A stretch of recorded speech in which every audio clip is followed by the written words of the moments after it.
아멘. 오늘 아침의 말씀의 제목은 백발의 대의까지 너희를 품을 것이다 라는 말씀입니다.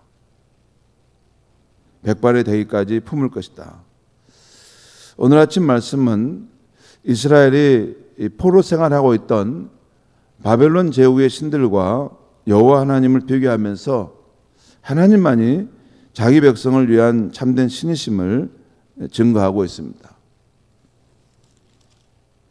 나는 하나님이라 나 같은 이가 없느니라.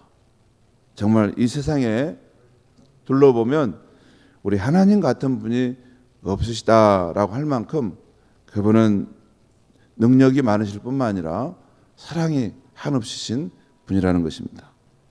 먼저 바벨론 제국의 신들인 벨과 느고는 그 백성들을 구원해내지 못하고 오히려 그 우상들은 가축들에게 무거운 짐이 되었습니다. 그 우상들도 포로로 잡혀갈 뿐이라는 것이죠. 그 내용이 1절과 2절에서 나와 있습니다.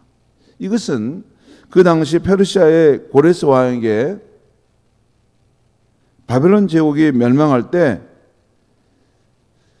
그 신들이 아무런 보호를 해주지 못했고 오히려 쫓겨갈 때, 피난 갈 때 그 백성들의 이 가축에 실려가는 무거운 짐만 되었을 뿐이라는 것이죠. 그 백성들이 다급하게 쫓겨가는데 그 우상까지 챙겨가야 하니 얼마나 힘들었겠습니까? 이에 반해 하나님은 그 백성들이 태어날 때부터 안으시고 또 업으셨고 또한 그 백성들이 노년에 이르기까지 그 백성들을 품으신다고 말씀하고 있어요. 오늘 말씀 3절과 4절 말씀을 제가 읽겠습니다. 야곱의 집이여 이스라엘 집에 남은 모든 자여 내게 들을지어다. 배에서 태어남으로부터 내게 안겼고 태에서 남으로부터 내게 업힌 너희여. 이 표현은 너희는 배에서 태어남으로부터 내게 안겼고 내 태에서 남으로부터 내게 업힌 자들이 아니냐라는 말이에요.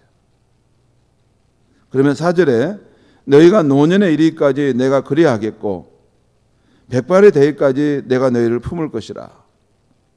내가 지었은즉 내가 업을 것이요 내가 품고 구하여 내리라.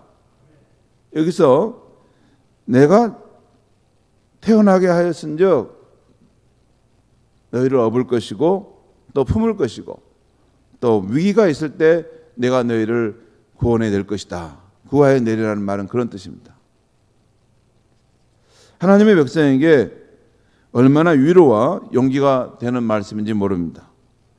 우리의 삶에 비추어 보면 아이가 어렸을 때는 부모가 그 아이를 품고 업고 다니죠. 하지만 부모가 늙게 되면 이제는 자식들이 부모를 거쳐나고 또 품고 다녀야 합니다. 그러나 하나님의 경우는 다릅니다.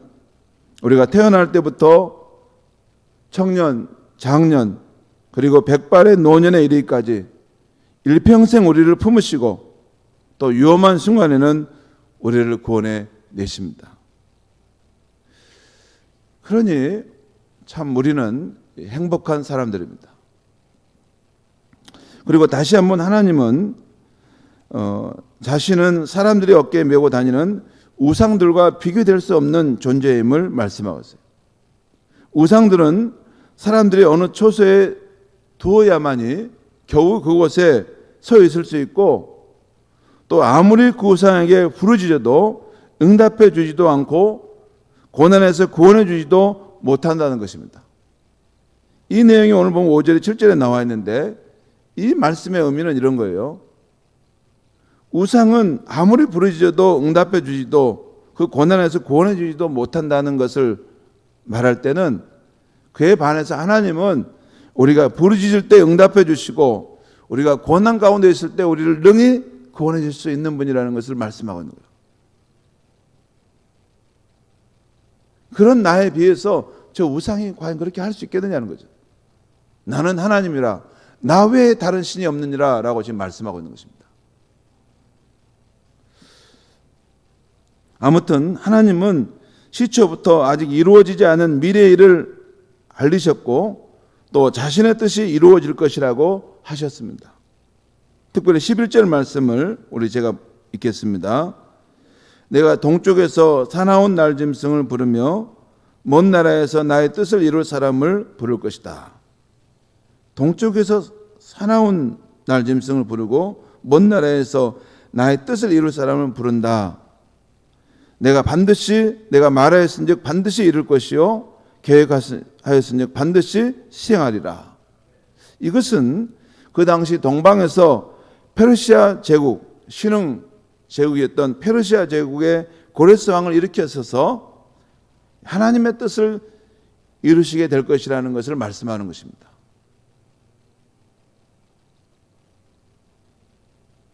마지막으로 하나님은 자기 백성이 비록 공의에서 멀리 떠나 있더라도 곧 의롭지 못할지라도 그래도 하나님의 공의를 나타내서 그 백성을 위한 구원을 지체하지 아니하실 것이라고 말씀하셨어요.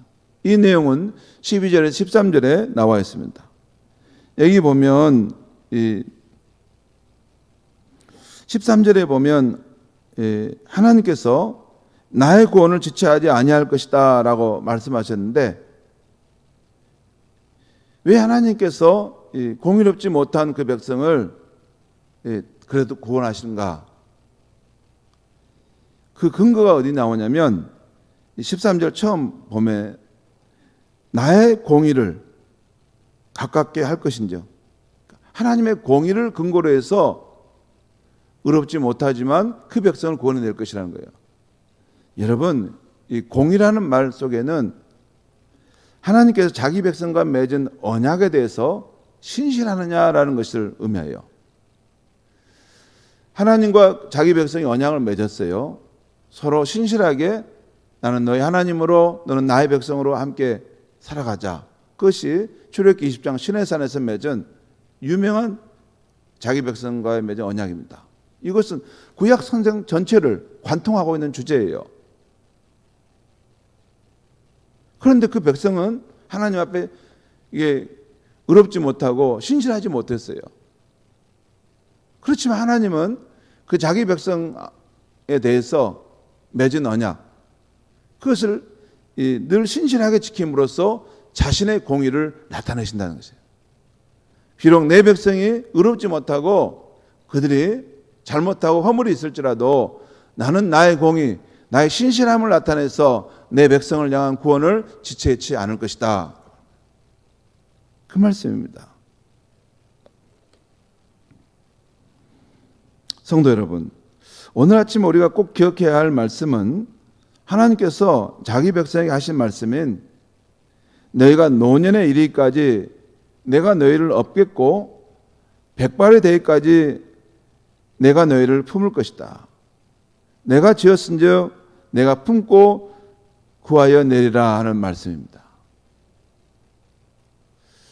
여러분 저쪽 그 연양동 동성 아파트와 현대 아파트 그 사이 도로가에 우리 평소에 늘 장터가 열리죠. 이 할머니들이 도로 좌우에 좌판을 벌리고 상추나 채소 등을 파는 것을 우리가 보게 됩니다. 근데 그 중에는 자기 텃밭에서 손수 재배한 채소들을 가져와 파시는 분들이 있어요.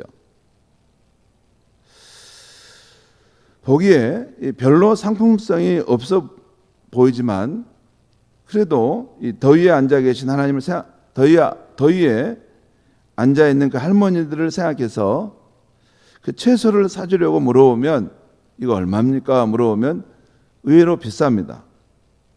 한 2,000원이나 할 것 같은데 3,000원을 달라 하는 것을 봅니다. 분명히 상품성이 떨어져 보이는데 좀 더 달라는 것입니다. 성도 여러분, 물자다는 말 압니까? 물자다. 국어사전에 보면 나와 있어요. 물자다는 표현. 분명 상품성이 떨어지고 물자인 것 같은데 더 달라는 것입니다. 왜 그럴까요? 왜 그렇죠? 자신이 손수 가꾼 채소이기 때문입니다. 남의 눈에는 물짝해 보인다는 것도 모르고 자기 손으로 직접 가꾼 것이니 어떤 채소보다 귀하고 사랑스러운 것입니다. 성도 여러분, 왜 우리 하나님은 저와 여러분을 귀히 여기시고 끔찍이도 사랑하시는 것입니까? 그 독생자 예수께서 십자가에 흘리신 피로써 저와 여러분을 낳으셨기 때문입니다. 비록 세상 사람들이 볼 때는 물짝해 보여도 자기 것에 대한 사랑의 눈먼 할머니처럼 하나님은 저와 여러분을 귀하게 여기시는 것입니다. 우리가 자식을 키워보면 더 잘한 아이가 있고 조금 못하는 아이가 있습니다. 그래도 부모는 자식이면 다 사랑하지 않을 수 없습니다. 아니, 더 연약한 아이에게 관심과 애정이 더 가지 않을 수가 없습니다. 이 마음은 세월이 지날수록 더 깊어지는 마음입니다. 이처럼 우리가 아무리 부족하고 못나도 저와 여러분을 그 아들의 고귀한 피의 사랑으로 구속하셨으니 하나님은 우리를 포기하지 않고 사랑하실 것입니다. 우리가 백발의 노년에 이르기까지 사랑으로 품으시고 구원해 내신다는 것입니다. 그것이 저와 여러분을 향한 하나님의 진실한 사랑입니다. 우리가 깨닫지 못해서 그렇지 그 사랑에 한번 눈을 뜨면 우리가 울며 주님을 사랑하며 살아가지 않을 수 없는 것입니다. 이 하나님의 진실한 사랑이 여러분의 영혼에 깨달아지고 보여지기를 주님의 이름으로 축원합니다. 기도하겠습니다. 하나님 아버지, 우리에게 허물과 부족함이 많은데 세상 사람들이 볼 때는 우리의 모습이 분명 물자한 것인데 자기의 것에 사랑이 눈먼 할머니처럼 하나님은 우리의 허물을 덮으시고 우리를 귀하다 사랑해 주십니다. 하나님 아버지, 우리가 하나님의 자녀로 태어날 때뿐만 아니라 지금도 여전히 하나님은 우리를 포기하지 않고 사랑해 주십니다. 분명 백발이 이를 때까지, 아니 우리가 죽어서 무덤에 묻히고 그 영혼이 하나님 나라 갈 때까지 하나님은 우리를 진실하게 사랑하시고 변치 않는 사랑으로 우리를 품어주실 줄 믿습니다. 하나님 아버지, 이 놀라운 사랑, 이 진실한 사랑, 이 세상에 그 누구도 표현할 수 없는 이 하나님의 사랑에 우리가 눈이 뜰 수 있게 하여 주시옵소서. 그래서 우리의 돌 같은 마음들이 녹아지게 하여 주시고 이 하나님의 사랑 앞에서 부드러워지고 우리가 진정한 하늘 효자로 살아가는 참된 그리스도인들이 되게 하여 주시옵소서. 예수님의 이름으로 기도하옵나이다. 아멘.